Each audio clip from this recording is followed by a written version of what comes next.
24/7 Sports. Hi, Tim. Coach said you're expected to get some of your corners back this week. It's got to feel good. Can you get into that a little bit, trying to get healthy there at that position? Yeah, we just got to wait and see toward the end of the week how those guys feeling, and hopefully we get them back. It would be good to be at full strength with them, but we try to get the other guys ready because we won't know that till probably toward the end of the week. I know the plan was not just to have 6 scholarship corners, but that's reality. Circumstances happen. Just how big of a concern is that for you on having 6 scholarship corners on the roster?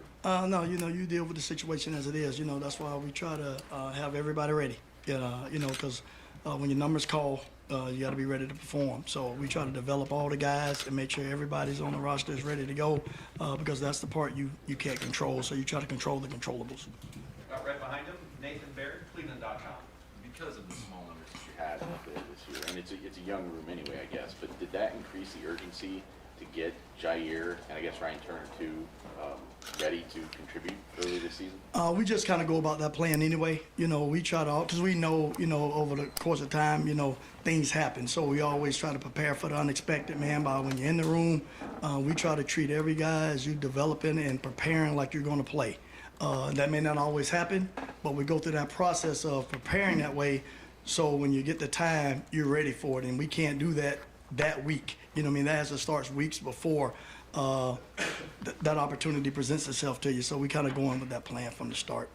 As of the start of camp, how big of a role were you expecting Jordan Hancock to be playing right now, and how much of a kind of a hole is that leaving in your plan? Yeah, we had big expectations for him, but again, like you said, you can't control those things, so that injury showed up, and then we had to go on to the next step, and that's why we try to really emphasize everybody in the room has to be ready, because it can change in a heartbeat, and we're still going to kick off on Saturday, so we have to take that approach all the time. Those things that mature, developmental, being a pro type approach is what we have to take because of the fact you can't control things that happen on a day-to-day basis. So we try to make sure those guys are always ready to go. Fourth row middle, Pat Murphy, 24/7 Sports. I know that Tanner's not technically in the cornerback room, but he has a lot of those traits. I'm just curious, in working with him, what you've seen from him. He was a guy that this offseason we heard a lot about his knowledge of the defense because he came from Oklahoma State, and now I think we're seeing what he can do on the field. So what have you guys seen in practice from Tanner? Smart. Like you said, he has position flexibility. He's smart. He understands the defense. So the communication part with him is big. Though that helps a lot with the corner because that's kind of a corner skill set a little bit. The same with Cam Martinez. Those guys kind of interchangeable, flexible a little bit with that, but his knowledge and his communication and his veteran leadership, that helps the younger guys come along.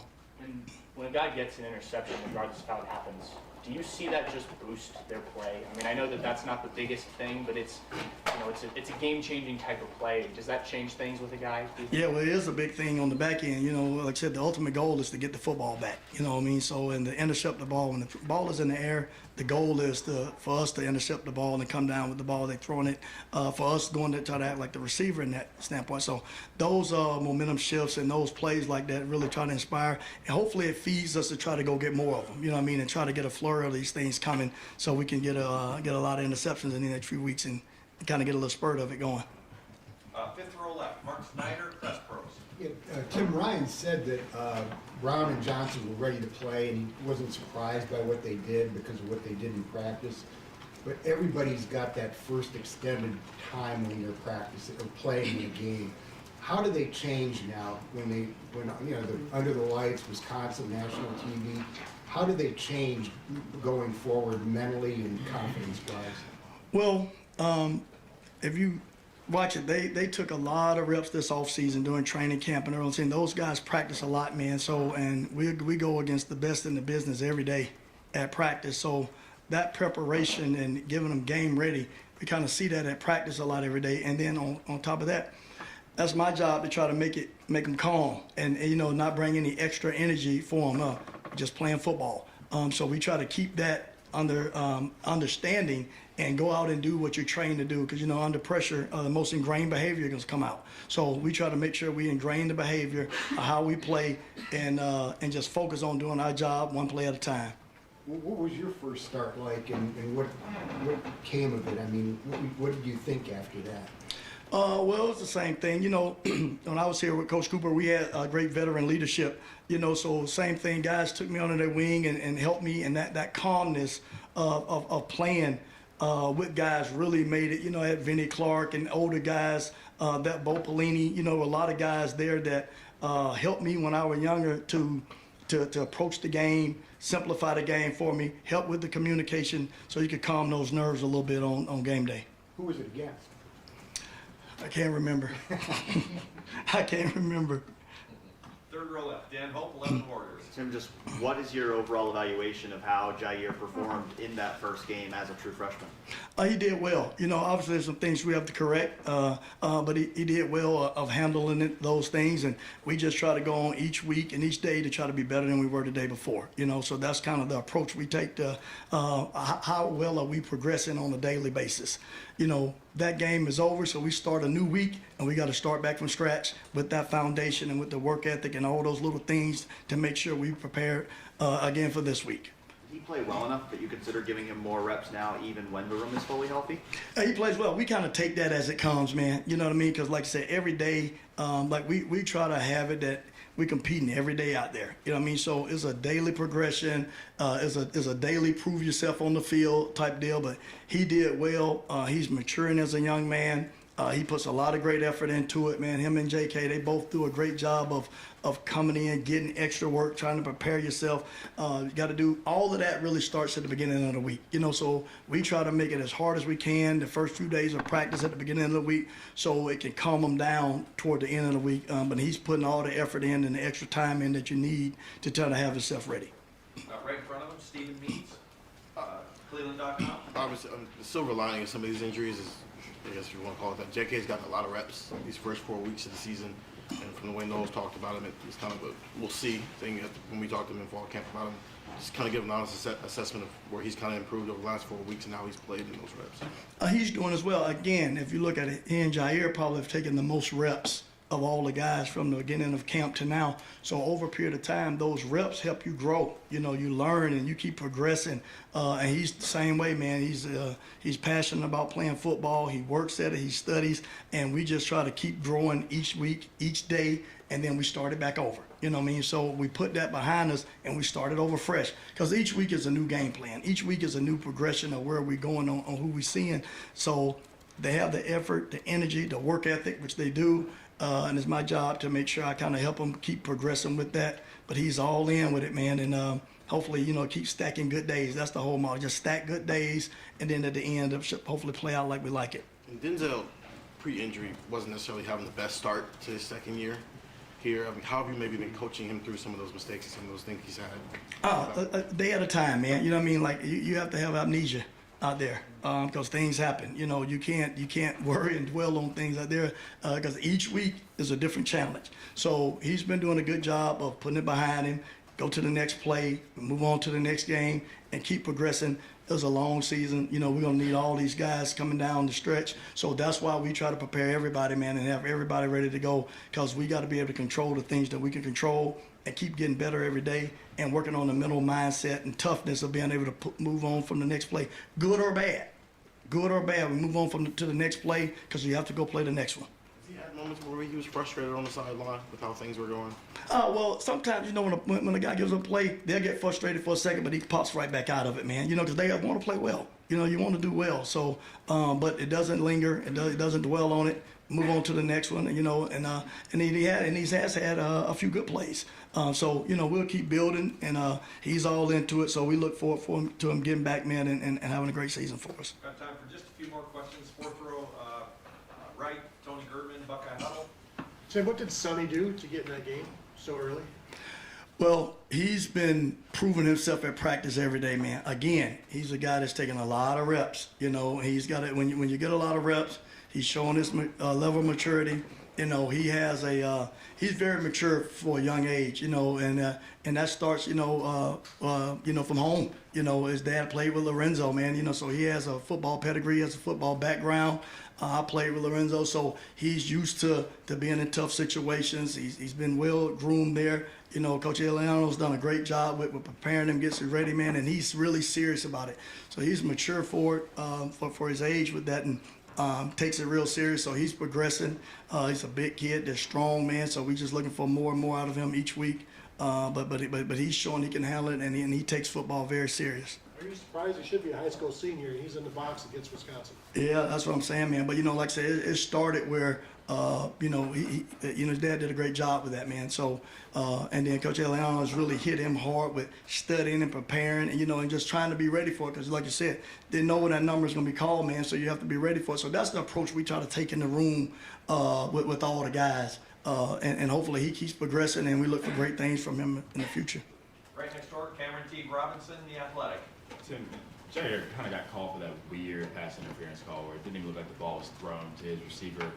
They score on that drive. How did you see him react to that? I mean, true freshman stepping in and be kind of a ghost call on that play. We move on to the next one, man. I said again, so it's all we try to really emphasize. The thing I try to do with all those guys is develop a great relationship with them, because when you play defensive back, you're on an island. Things happen. So we have to really work on our mindset on moving on to the next play.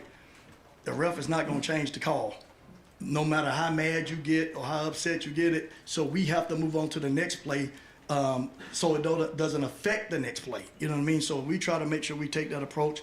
And I try to have that, if I'm not worried about it, don't you worry about it. So we can't really, dwell on it. So it happened. Let's go play the next one, because the next goal is to stop them.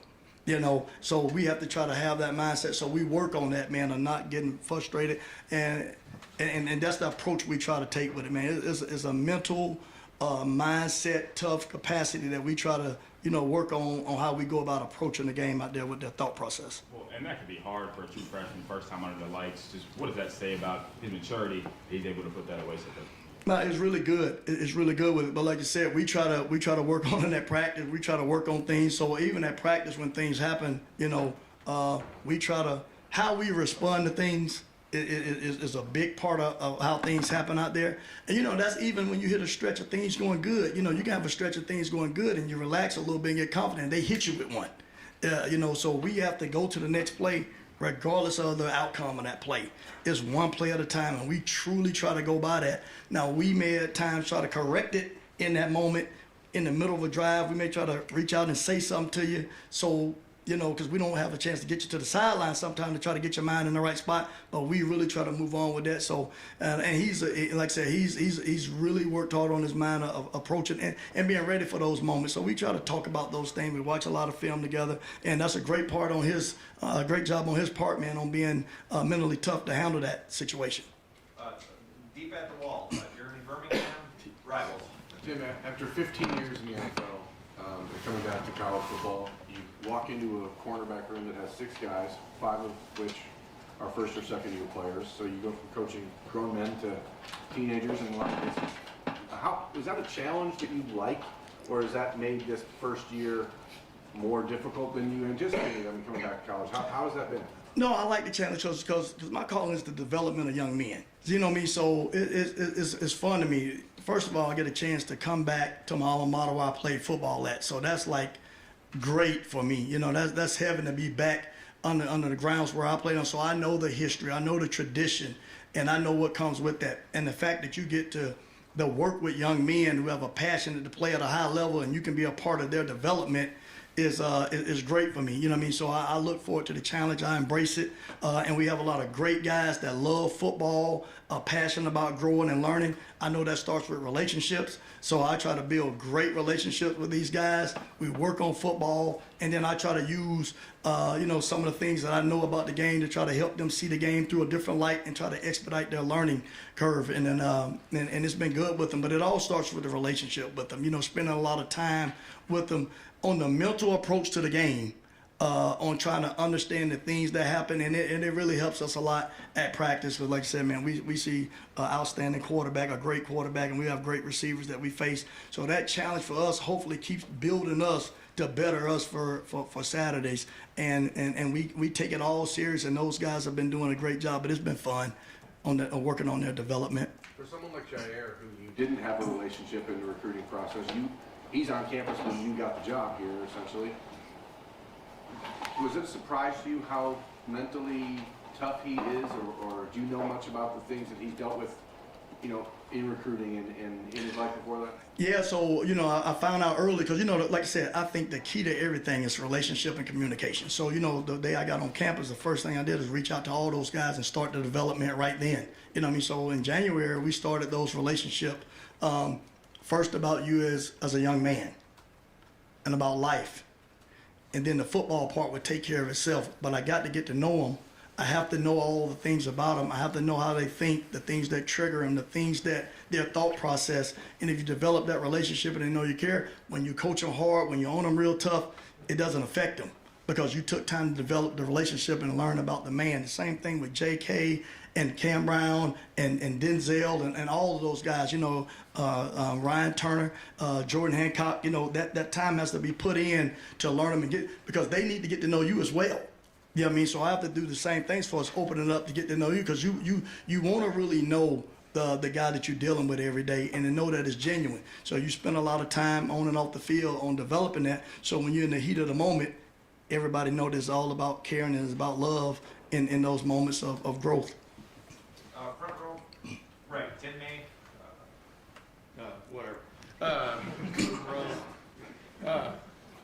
Tim, basically when you came back, what is the biggest thing that's changed about the college game from when you played it that you had to sort of like maybe mentally adjust to?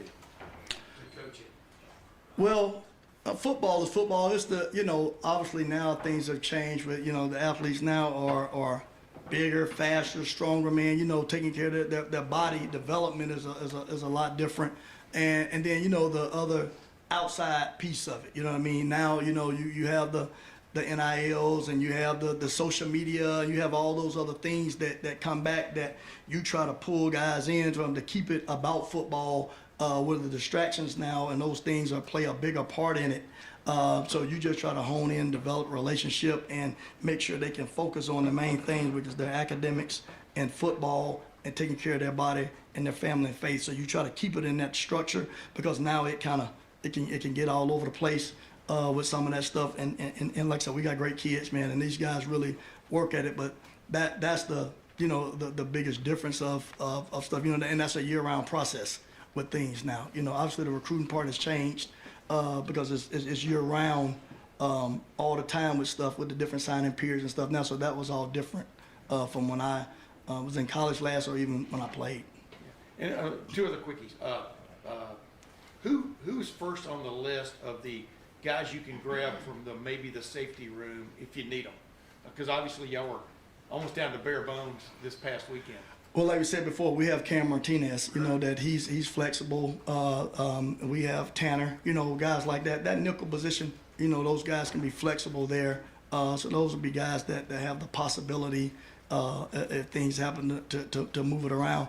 And we try to, like I said, me and Pierre, we try to do a great job, man, of dual teaching and teaching guys things so that when it happens, you can be ready for any circumstance with that. But those would be the two guys. And one quick, just the play just before halftime. Was that a blown coverage? Was that obviously it looked like J.K. maybe dropped off into a zone, whatever. I mean, obviously Tanner comes out of nowhere, it seems like, to make the play, but No, it wasn't blown. what were you feeling as that play was developing, and what did you feel when Tanner knocks it away? No, it wasn't a blown coverage at all. It was 4th and 3.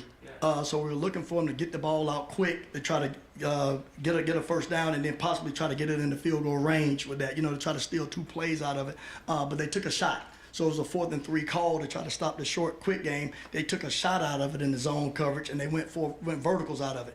Tanner was playing the half field, went over the top, knocked the ball down. So it was a great, and J.K. was just sinking, trying to get up under it. But that was a great play by Tanner to knock that ball down before the half. Thanks, man. Yes, sir. A couple of questions. Front row, Joey Kaufman, Columbus Dispatch. Tim, just to follow up on Sonny, what do you see as his best attribute, best quality that he gives you guys?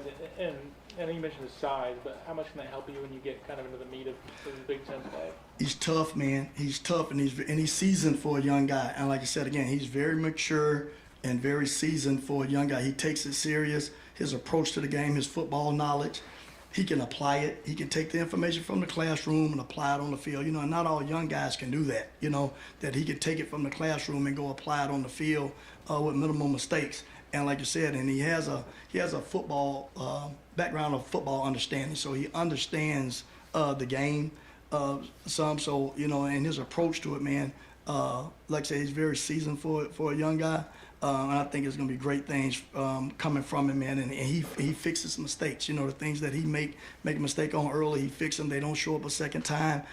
So that just shows the level of being able to have recall of things that we do to keep applying it. So I'm sure down the weeks these things will get to show up on tape for us. Was he playing? And to clarify, was he playing as much as he did last week because of the matchup, or was that Lathan being out? Yeah, you know, it's all different. You know, sometimes we play guys because of different, you know, things that's going on. But he's working, man, and earning it, man. You know, so we look forward to it. And you know, Perry moved those guys around a little bit, man. Like I said, trying to you know, get this experience as we going down the stretch, because we're gonna need all of them.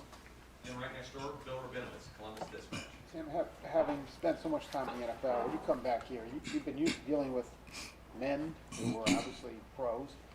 Now you're dealing with 18-year-olds. What adjustments did you have to make in your coaching?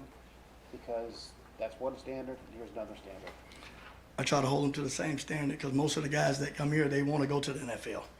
That's their mindset. So I just try to escalate their learning on teaching them the game. You know what I mean? Because most of the guys at Ohio State, their plan is to become future NFL players. So I kind of coach and teach them the same of learning the game. The details of the game. Now, obviously, it's a little slower with some guys because of the fact they learn it, but we try to push that envelope with understanding football and the IQ level, being able to apply the schemes and the systems and seeing how offenses are trying to attack us. We try to go about the same way to get them ready to play, because with that, some of those guys may be escalated and having to play real early. And right now, you know, and we play big-time football out there with great opponents that we see. So you have to start getting them ready right now. So it's I kind of take the same approach with it, because that's their end goal anyway, you know, where they want to get to. So I kind of take that approach with them, and may have to slow it down some with some things, and it's a progression to get to it, but you try to go about that same approach and just in a little bit of a slower rate. When did you find out that you were not going to have Cam or Denzel, and what was that feeling like? It was toward the end of the week. You know what I mean? Like I said, everything's kind of day-to-day basis as we're going through those things. But like I said, I go in with the approach of having everybody ready, because you got to control the controllables. Control what you can control. So we go in, and we really emphasize everybody trying to be ready, because you never know. And when your number is called, kicking it off on Saturday regardless. So we have to be ready for that. You know what I mean? So, and if you prepare them, show confidence in them, and those guys know that you believe in them, they'll go give you your best. Like I said, we got great guys, man. And JK and Jair have done a great job of preparing and working. And again, they practice a lot. You know what I mean? So they got a chance to see. So the way you get better is practicing. So they've taken a lot of reps. So a lot of that, and if you show confidence in them, they'll go perform. You know. So when you told them, what was their reaction? They were excited about it. You know, but they kind of ready for it. They kind of expect it. You know what I mean? When the opportunity comes. You know what I mean? So it was a good feeling for them, and they did a great job. And you know, but like I said, we try to go about that daily approach with all the guys, because it can change in a heartbeat. Coach, thank you very much. Thank you. Appreciate it.